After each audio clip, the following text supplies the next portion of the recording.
who is consistently demeaning and degrading all the constitutional institution, a new avatar of Goebbels, is now trying to put forth his frustration of losing power by making an unnecessary, uncalled for and totally false allegation on election commission. मैं श्री राहुल गांधी जी से पूछना चाहता हूं कि बिहार में, सिर्फ तथ्य के आधार पर पूछना चाहता हूं, पॉइंट नंबर 1, बिहार में 1 सितंबर तक जिस को आपत्ति है कि उसके कागज नहीं सही ढंग से प्रस्तुत हुए हैं, वो चुनाव आयोग को अपना आवेदन देकर अपना नाम जुड़वा सकता है। आज 10 दिन हो गए। इंडी गठबंधन के कुल बूथ लेवल एजेंट 1,60,000 है।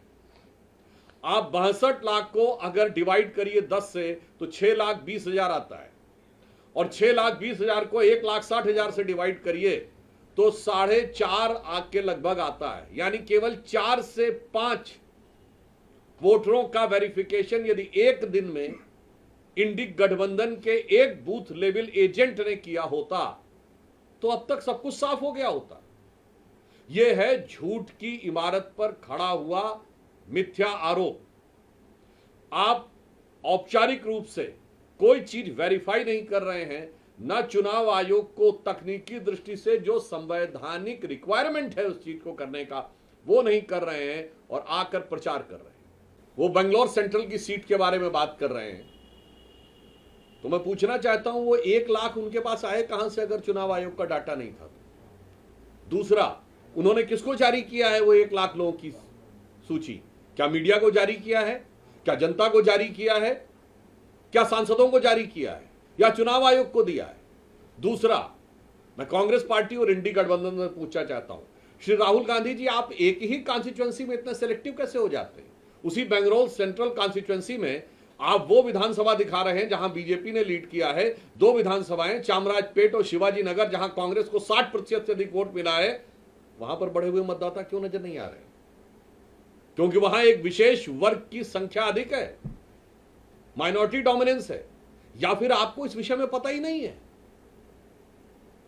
और मैं पूछना चाहता हूं, कर्नाटक में आपकी सरकार है, आपके चीफ मिनिस्टर प्रेस कॉन्फ्रेंस क्यों नहीं कर रहे हैं?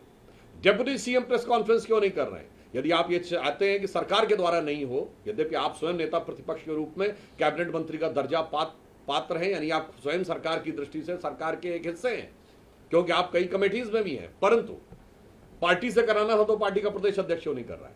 आपके राष्ट्रीय अध्यक्ष आदरणीय खड़गे जी सबसे वरिष्ठ नेता हैं और वो कर्नाटक के हैं।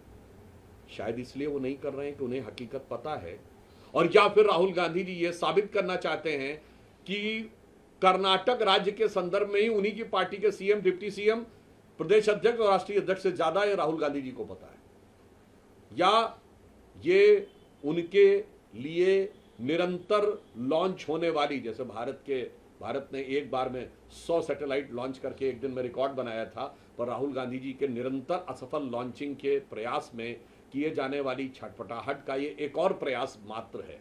या हम सीधी बात कहें कि जिस प्रकार की बातें इंडी गठबंधन और कांग्रेस पार्टी कर रही है वो चोरी की बात नहीं है, जो एक पुराना स्लोगन है, चोर मचाए शोर।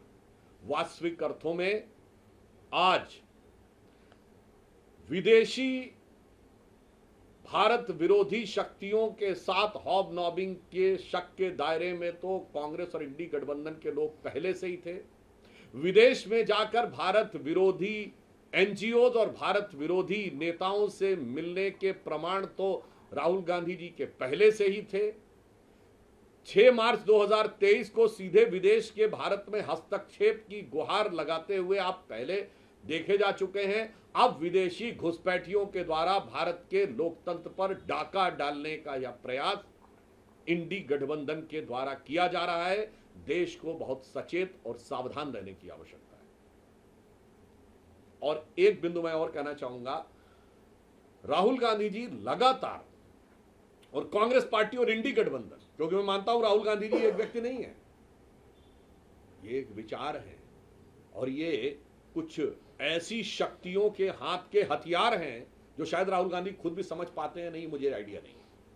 पर मैं एक बात कहना चाहता हूं, बताइए आप कितनी बार जनता की नजर में असत्य बोलते हुए या झूठ बोलते हुए पाए जाएंगे। जब बयान आया था कि भारत के, मैं अभी से शुरू करता हूं और आपको केवल कुछ उदाहरण देता हूं, देश की जनता अपने आप इस पर निर्णय ले।